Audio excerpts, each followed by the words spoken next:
Today, we're diving deep into a fascinating topic, the origin and evolution of Yahweh, who transitioned from a Canaanite deity to become the one true God of Israel. We'll explore this journey through historical, archaeological, and textual evidence to uncover how a regional god rose to supreme status in ancient Israel. Make sure to stay tuned for an enlightening journey through time and faith. Before we get started, don't forget to subscribe to our channel and click the bell icon to receive updates on more explorations into ancient history, mysterious events, and the evolution of religions. Yahweh's earliest mentions appear in the ancient Near East, particularly in the texts from Ugarit, an ancient city in modern-day Syria. These texts suggest that Yahweh was part of the Canaanite pantheon, possibly as a minor deity associated with storms, war, or the wilderness.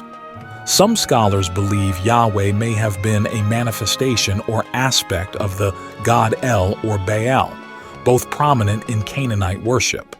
However, Yahweh's role was distinct.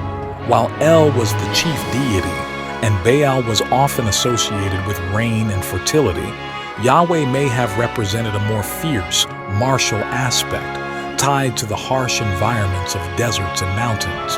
Moreover, Yahweh's connection to the desert and his emergence among tribes like the Midianites and Canaanites suggests a link with the nomadic peoples of the southern Levant.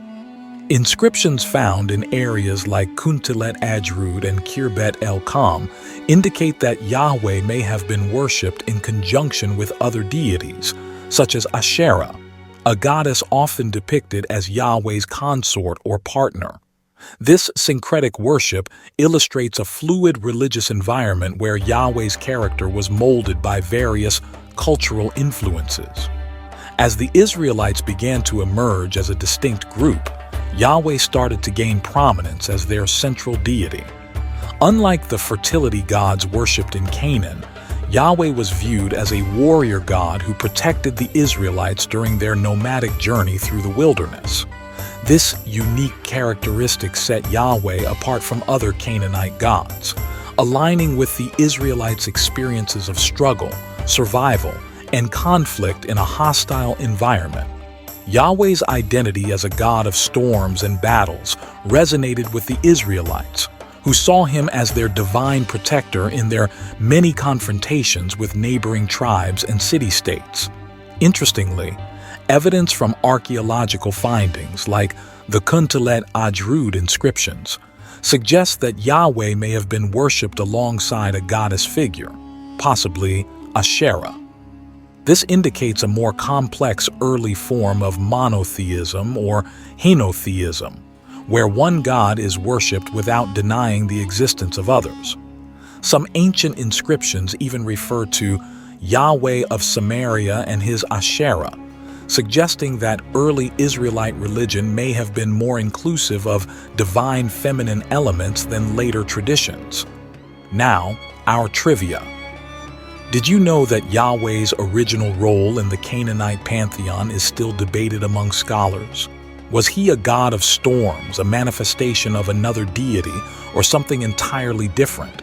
Share your thoughts in the comments, and wait for the response at the end of our amazing travel. Yahweh's journey from a tribal god to the supreme deity of Israel accelerated significantly during the reigns of kings like Hezekiah and Josiah. Both rulers undertook major religious reforms to centralize worship in Jerusalem and eliminate rival religious practices, such as the worship of Baal, Asherah, and other local deities. The destruction of high places, the removal of idols, and the exclusive promotion of Yahweh as the sole God were part of a broader political strategy to consolidate power and unify the kingdom under one divine authority. These reforms were documented in the Hebrew Bible, particularly in the books of Kings and Chronicles, where Yahweh is presented not only as the God of Israel, but as the universal ruler of all. The suppression of other deities and religious practices was enforced through religious texts and state policies. This period marked a significant transition from a polytheistic culture with a dominant god to a more strictly monotheistic framework.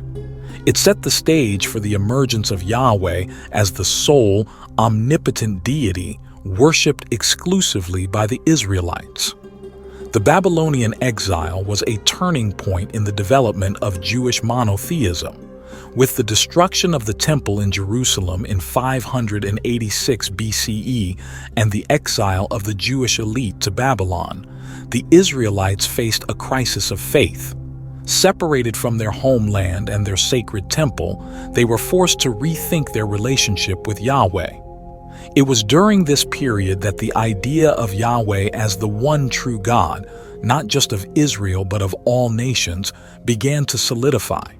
Theological writings from this time, such as the Deutero-Isaiah texts, emphasize Yahweh's universal power, portraying him as the creator of the cosmos and the judge of all humanity. Yahweh was no longer seen merely as a tribal or national deity, but as a transcendent and omnipotent force that governed all aspects of existence. This theological shift was crucial in preserving the Israelites' cultural and religious identity in a foreign land, and laid the groundwork for the monotheistic faith that would continue to develop in the post-exilic period, ultimately influencing the development of Christianity and Islam. Following the return from exile, the worship of Yahweh as the only God became firmly established. The construction of the Second Temple marked a new era where monotheism was more strictly enforced, and any hint of polytheism or foreign influence was actively discouraged. Priests and scribes played a key role in shaping religious practices, compiling texts, and promoting theological doctrines that emphasized Yahweh's unique status. This period also saw the compilation of many texts that now form part of the Hebrew Bible, solidifying Yahweh's role not just as a national God, but as the singular universal deity worshipped by all Jews. The concept of Yahweh's covenant with Israel was reinforced, presenting Yahweh as a God who demanded exclusive worship and ethical conduct from his chosen people. Over time, Yahweh's worship spread beyond the confines of Israel, influencing other emerging monotheistic religions, such as Christianity and Islam. Yahweh was no longer just a deity of a particular tribe or region, but became a central figure in the broader religious landscape of the Middle East and beyond. Trivia answer: while scholars are still debating Yahweh's original role, many agree that he likely began as a lesser deity in the Canaanite pantheon, possibly a god associated with storms or the wilderness. Some texts and inscriptions from ancient Ugarit and other sites suggest that Yahweh might have been a manifestation or aspect of the god El or Baal. Over time, Yahweh's identity evolved, especially among the Israelite tribes, who elevated him to the status of their sole protector and national deity, differentiating him from other Canaanite gods. His association with storms, battles, and the wilderness reflects both his early worship by desert nomads and his later adaptation as a warrior god. The evolution of Yahweh from a regional Canaanite deity to the one true God of Israel reflects a journey shaped by historical events, political reforms, and theological developments. This transformation is a testament to how religions evolve, adapt, and respond to the changing needs of their followers. Thank you for joining us on this exploration of history, belief, and mystery. Remember, always question and seek deeper understanding. Don't forget to like, comment, and subscribe to our channel. Hit the bell icon to stay updated on more mysterious stories and historical deep dives.